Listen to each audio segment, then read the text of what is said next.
Hello আমার প্রিয় বন্ধুরা, সুপ্রভাত সবাইকে। আশা করছি যে যেখানেই আছো সবাই খুব ভালোই আছো, আর আমরাও বেশ ভালো আছি। তো এখন ঘড়িতে ঠিক 6:10, আর এখন থেকে তোমাদেরকে সাথে নিয়ে একটি সুন্দর সকালকে সাথে নিয়ে আজকের ব্লগটি স্টার্ট করছি। আই হোপ একটু হলেও তোমাদের ভালো লাগবে। সো প্লিজ কন্টিনিউ ভিডিওটি ওয়াচ করতে থাকো। আমার ঈশান কিন্তু বেশ এই 2 থেকে 3 দিন একটু বেলা করেই ঘুম থেকে উঠছে, কেননা ও না অনেক লেট করে ঘুমাচ্ছে। 10টা 10:30 বেজে যাচ্ছে রাতে ওর ঘুমাতে। এত দুষ্টু করে, এত খেলা শিখেছে যে কি বলবো। ঘুম থেকে ওঠার পর মানার প্রয়োজনীয় জিনিসগুলো এখানে আমি রেডি করে রাখছি। আমার দুষ্টুটা যখনই ঘুম থেকে ওঠে একটা সুন্দর স্মাইল দেয়, তো সেটা দেখেই আমার সব কষ্ট দূর হয়ে যায় আর ভীষণই ভালো লাগে মনটা। তো দেখতেই পাচ্ছ মানা এখন হাতে করে ব্রাশ নিয়েছে। ও নিজে নিজে ব্রাশ করতে ভীষণই পছন্দ করে। এক একদিন একটু মানে ব্রাশ করবে না বলে বায়না করে, তো সেদিন আমি ভালো করে হাত দিয়েই মুখটা ধুয়ে দিই, ওকে আমি আর জোর করি না। তো এখানে প্রতিদিনের মতো মানাকে কিন্তু আমি ব্রাশ করিয়ে দিচ্ছি। ও নিজের মতো কিছুটা করার পর তারপর আমি ভালো করে ব্রাশ করিয়ে দিয়ে তারপর মুখটা ধুইয়ে দিই। আর সকালে উঠেই কিন্তু ওর ওই হাসি থেকেই আমাদের দুজনের একটু খুনসুটি হয়ে গেছে। তো ওকে আমি একটু আদর করে দিলাম, মানাও কিন্তু আমাকে এখন আদর করতে শিখেছে। 2 হাত দিয়ে মুখটা ধরে হাম্পি দেয়। তো যাই হোক, অনেক কিছুই শিখে গেছে মানা।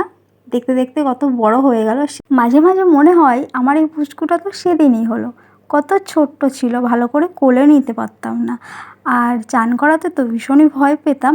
প্রথমের দিকে মানাকে কিন্তু ওর ঠাম্মি চান করিয়ে দিত, তো অনেক দিন ওর ঠাম্মির কাছে চান করেছিল। আর প্রথম প্রথম না চান করতে ভীষণ কান্না করতো, আর এখন তো চান করতে ভীষণ মজা করে চান করে আর ভীষণ আনন্দ পায়। আর সেই টাইমটাতে আশেপাশের সবাই জানতে পারতো যে মানাকে এবার চান দেওয়া হচ্ছে। ওই যে কান্না করছে তার মানে চান দেওয়া হচ্ছে। তো যাই হোক, সেই টাইমটা পেরিয়ে গেছি। আবার অন্য এক মাইলস্টোন এসছে। মানা এখন খুবই দুষ্টু হচ্ছে, সারাদিনের দুষ্টুমি তো আছেই, আর তার ওপর একটি বড় মাইলস্টোন এখন আমি পেরোতে ভীষণই আমার পক্ষে কষ্ট হয়ে যাচ্ছে। সেটা হলো মানাকে খাওয়ানো।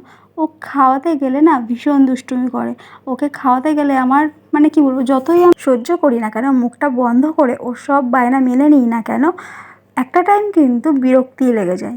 কেননা এভাবে খাওয়ানো কিন্তু মুখের কথা নয়। আর একটা টাইম নয়, যে টাইম ওকে খাওয়াবো সেই কবারই কিন্তু ওর এই বায়না দুষ্টুমি চলতেই থাকে।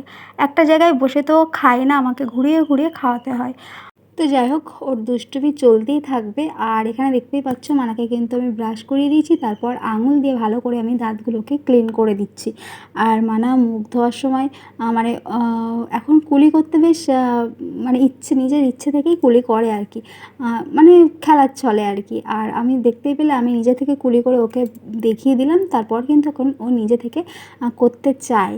আর এখানে আমি তোয়ালে দিয়ে মুখটা ভালো করে মুছিয়ে নিয়েছি। তো বন্ধুরা, আজকে চলে গেছিলাম হারোয়ায়, কিছু কেনাকাটার ছিল, আর এখানে চলে এসেছিলাম বাসনের দোকানে। এই দোকানগুলোতে আসলেই না মনে হয় কোনটা ছেড়ে কোনটা নেই, এত পছন্দের সব জিনিসপত্র থাকে যে কি বলবো। তো এখানে দেখতে পাচ্ছ একটা জিনিস কেনার জন্য এসেছিলাম, খুবই বড়সড় একটা জিনিস। তো তোমরা যদি দেখতে চাও তাহলে কমেন্ট বক্সে জানিয়ে আমি অবশ্যই তোমাদের সাথে শেয়ার করব। আর এখানে মানা কিন্তু মানে পট করে বায়না করছে, পটের কালেকশন অনেক ছিল। তো মানাকেও একটা পট কিনে দিয়েছি, আমরাও একটা পট নিয়েছি। তো অনেক কিছু এই দোকানটা থেকে কেনা হয়েছে, তো তোমাদের সাথে শেয়ার করব পরে, তোমরা যদি অবশ্য চাও তো তাহলেই। তো দেখতেই পাচ্ছ এখানে প্রচুর রকমের ভ্যারাইটি আছে পটের। তো তারপর চলে এসেছিলাম নতুন বাড়িতে। তো অনেক দিনই এই বাড়িতে আসা হয় না, আসবো আসবো করে আসাই হয় না, কেননা ওর ঠিকঠাক টাইম হয় না, আর আমারও ওই জন্য আসা হয় না। ও বেশ আসে এখানে, মানে ও তো প্রতিদিনই হারোয় আসে, তো সেজন্যই কিন্তু এখানেও প্রতিদিনই আসে।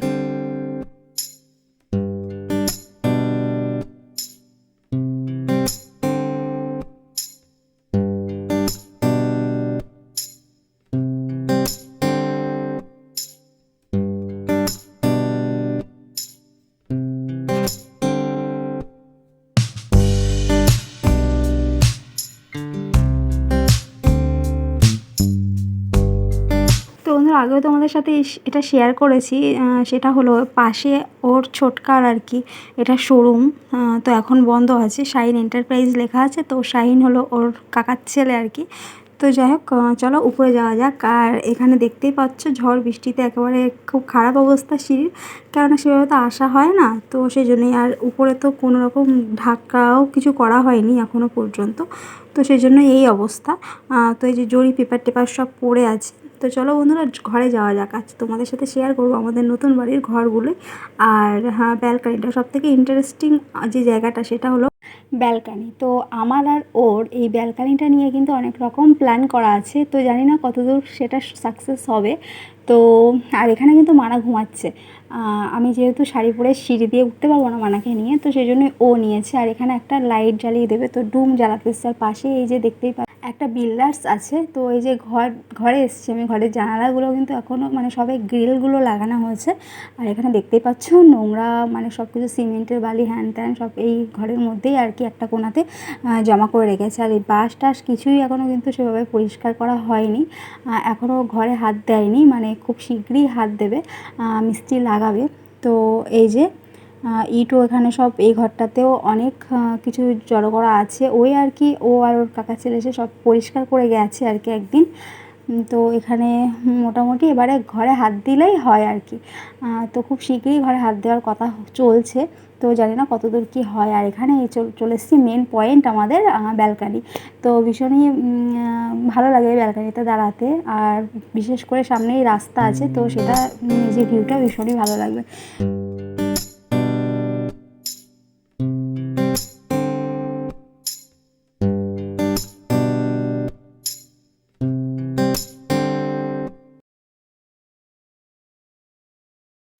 তো বন্ধুরা মোটামুটি আমাদের ঘরবাড়ি সব দেখা হয়ে গেছে, এবারে বাড়ি যাওয়ার পালা। তো তার আগে একটু গল্প করে নিয়েছিলাম কিছুক্ষণ দাঁড়িয়ে দাঁড়িয়ে, তো কি করা হবে না হবে।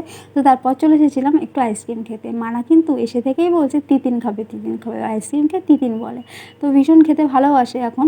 তো ওর জন্য একটা চকোবার দিয়েছিলাম, আর ওর জন্য কিন্তু মেনলি বাটি আইসক্রিমটা নেওয়া। সেভাবে এখানে সব দই ছিল, বড় বড় বাটি সব দেখতেই পাচ্ছ সবই দই, তো ওর জন্যই বাটি আইসক্রিমটা নিয়েছিলাম। বাট ও কিন্তু ওই আইসক্রিম খাবে না, ওই যে কাঠি দিয়ে যে আইসক্রিম সেই আইসক্রিমই খাবে। তো যাই হোক ওর জন্য একটা চকোবার দিয়েছিলাম, আর আমি আর একটা বাটি নিয়েছিলাম, একটা চকোবার নিয়েছিলাম, আর ও এই বাটিটাই খেয়েছিল। আর মানা কিন্তু দেখতেই পাচ্ছ কেমন বড়দের মতো আইসক্রিম খেতে শিখেছে। তো বন্ধুরা আজকের ব্লগটা কেমন লাগলো অবশ্যই কিন্তু কমেন্ট সেকশানে জানিও। আর আজকের ব্লগটা এখানে এন্ড করছি, দেখা হচ্ছে নতুন কোনো ব্লগে। ততক্ষণে তোমরা খুব ভালো থেকো, সুস্থ থেকো, আর দেখতে থেকো সোনাই পূজা ক্রিয়েশন। আর বন্ধুরা তোমাদেরকে আগেও বলেছি, তোমাদের করা একটা লাইক একটা কমেন্ট কিন্তু আমাকে অনেক মোটিভেট করে পরের কোনো ব্লগ দেওয়ার জন্য। সো প্লিজ একটা কমেন্ট করে দিও, একটা ছোট্ট লাইক করে দিও। তো চলো বন্ধুরা টেক কেয়ার, সবাই খুব ভালো থেকো। এখন তোমরা সবাইকে টাটা।